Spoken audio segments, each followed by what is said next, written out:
malaman ah.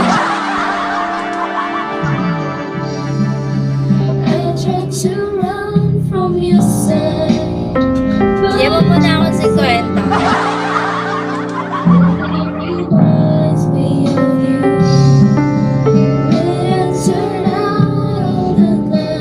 Patustar mo ako.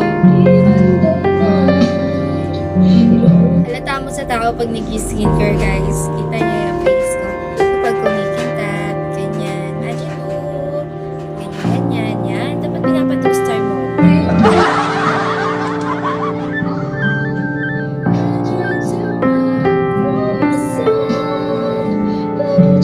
Kulang pa.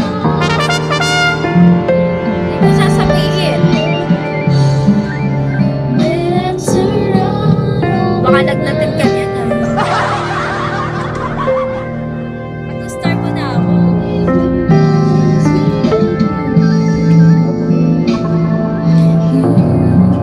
Yes, 50 na lang. Ay, salamat naman makaka-2-star. Oo, nag-third nakaka-2-star din. Sa wakas naman. Okay, third, kahit hindi mo ito makaka-2-star, basta kalahati ng 3-star. Kwenta pa din, sasapakin kita. Saan mo na ako di mamalasing ka habang buhay talaga? Bakit ibibigay mo sa jowa mo pag nalaman mo yung skincare ko? Sige, okay lang, okay lang.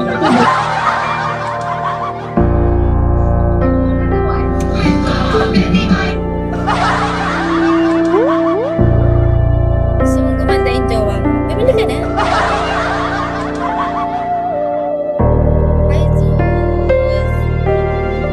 Sa may mga jowa dyan, sinong gusto ng jowa niya yung gumanda?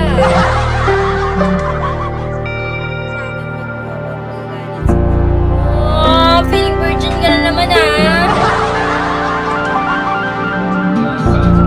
So, kung makikita niyo ako nung unang-una kong live, napakapangit ko talaga. Ay, short hair ako, sabog pa yung buhok ko, sabog yung eye bag ko, wala akong skincare, maitim ako, hindi ako nag-lip tint, hindi ako nag-blush on, hindi ako nag-lotion, yan, hindi ako nag-iikaw. Sobrang pangit talaga na para bang